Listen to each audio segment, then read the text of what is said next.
In this video, I'm going to explain you about linear transformation or vector space homomorphism.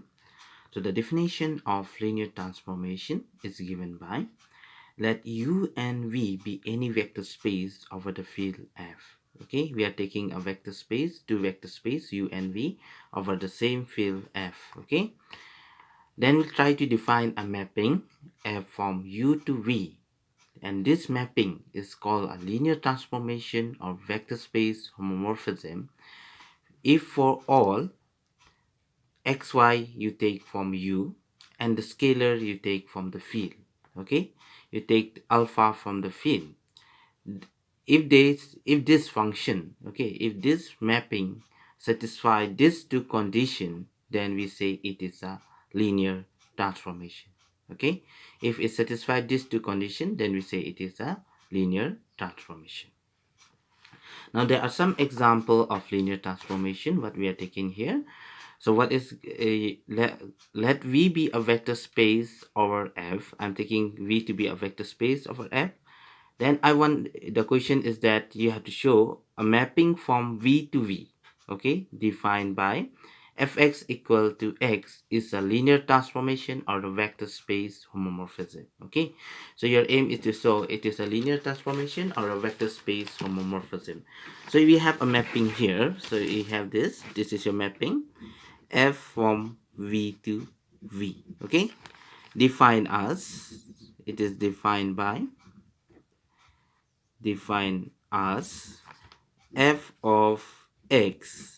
I'm taking from V. Okay, this is equal to x for all x belongs to V. This is your mapping. Okay, now this mapping you have to show it is a linear transformation. So it should satisfy these two conditions. You can see here we have these two conditions.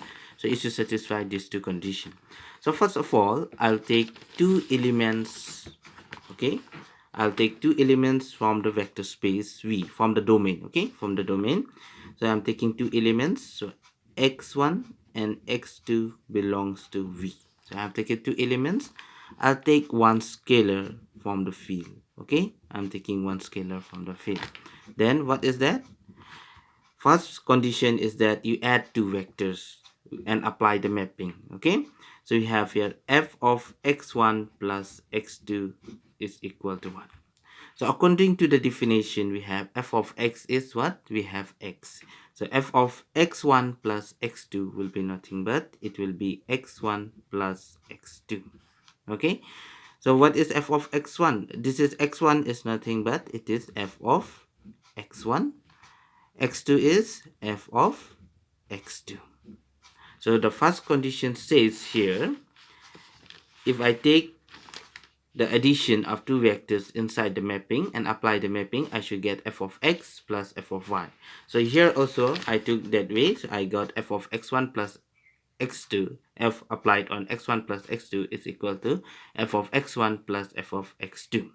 So let us apply the second condition and check it is true or not. So I take alpha x1. I have to show that it is equal to alpha of f of x1. So by the definition here, we have f of x equal to x. So f of alpha x1 is nothing but it is alpha x1. Okay, so we have here alpha. What is x1? x1 is nothing but it is f of x1. By using the definition of the mapping, we go in the reverse direction. So we get alpha x1.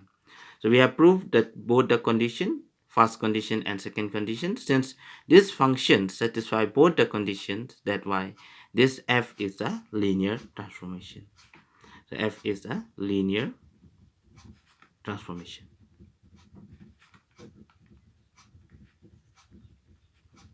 Okay, so f is a linear transformation. So if I take another question here, we have taken two vector space U and V. Okay, we are taking two vector space over the field F. Then I have to show the mapping from F from U to V defined as f of x equal to 0 for all x belongs to U. And you have to show that this is a linear transformation. So here we have a mapping. What is your mapping? We have a mapping here f from U to V. Okay, we have a mapping f from U to V defined as f of x equal to 0 for all x belongs to U. So to show a linear transformation of vector space homomorphism, first you take two elements from the domain. So I'm taking two elements from the domain U, and I take one scalar from the field. Okay, so we have f of x1 plus x2. I have to show this is equal to f of x1 plus f of x2. By the mapping definition of the mapping, here we have f of x is 0. So f of x1 plus x2 will be also 0. Okay, so 0. Now this 0 is in V. So V is a vector space. So we can add, we have 0 plus 0. 0 is equal to nothing but 0 plus 0. So f of 0, if we go back to the reverse of this definition, f of 0 is same as f of x1, because f of x1 will be also 0. Okay, in the same way here also, f of this also I can write as f of x2. So we got f of x1 plus x2 up is equal to f of x1 plus f of x2. Now apply the second condition. We have alpha x1. This is equal to, by the definition of the mapping, we have f of x equal to 0. So f of alpha x1 is also 0.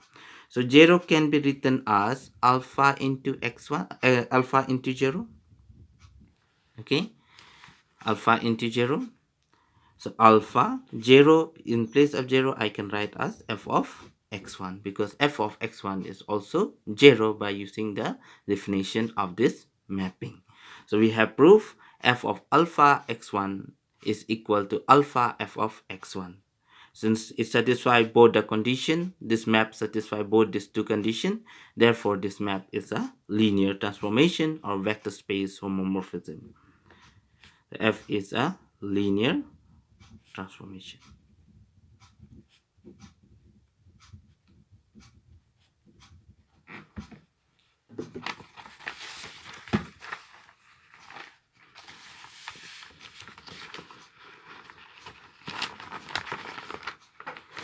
Now we are going to do the next theorem. Here we have let U and V be vector space over the field F. I'm taking two vector spaces here, V and V, U and V, and I define a mapping F from U to V, which is already a linear transformation of the vector space homomorphism. Then I have to prove these two conditions. That is, f of 0 should be equal to 0, and f of minus x equal to minus of fx for each x belongs to U. Okay, we have to prove this. So first condition, let us try to show. First one is f of 0, we have to show it is 0. Okay, f of 0 is 0. Now f0, let us take with f of 0. Then 0 can be written as 0 plus 0. Okay, since f is a linear transformation, we have to, if f is a linear transformation, since f is a linear transformation,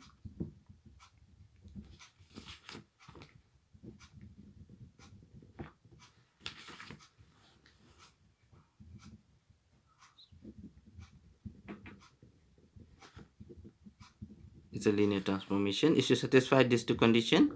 F of x plus y should be equal to f of x plus f of y for all xy belongs to U. Okay, and in the same way, f of alpha x is should equal to be alpha f of x. Okay, alpha f of x. Now since f is a linear transformation, okay, since f is a linear transformation, I can use the first definition. So if I use the first definition, I get f of 0 plus f of 0. Okay, now this f of 0 is an element of V. Okay, because the mapping is from U to V, f of 0 is an element of V. Now V is a vector space. Okay, since V is a vector space, V plus is an abelian group. Is an abelian group. Okay, it's an abelian group. V space is an abelian group. So since V plus is an abelian group, the inverse of f of 0 under addition also will be there. So what is the inverse of f of 0? The inverse of f of 0 is minus f of 0. This also belongs to v. Now you add the inverse on both sides. Okay, so we have here f of 0. I'm adding the inverse on both sides. We have minus f of 0 plus f of 0 equal to minus f of 0 plus f of 0 plus f of 0. So I'm adding this. So this part will contribute you 0. Okay, 0 in v, this one. And this is also, this part also will give you this 2. If you add, we get 0 plus f of 0. So we get here 0 equal to f of 0. So we have proof f of 0 is nothing but it is 0. And the second condition here, we have f of minus x. We have to show this is equal to minus of f of x. Okay, so let us start from f of 0. So we have proof now f of 0 is what? It is 0. Okay, now this I can write here x plus minus of x. Okay, this is also 0 because x minus x is 0. So I can write f of x plus minus x equal to 0. But since f is a linear transformation, I can use this definition. So if I use this definition here, I get here f of x plus f of minus x, which is equal to 0. Okay, now this fx and f of minus x, this belongs to v. Now v is a vector space, so it is an abelian group under addition. So the inverse of f of x, okay, also belongs to v. So what is the inverse of f of x under addition? The inverse of f of x under addition is minus f of x, which also belongs to v.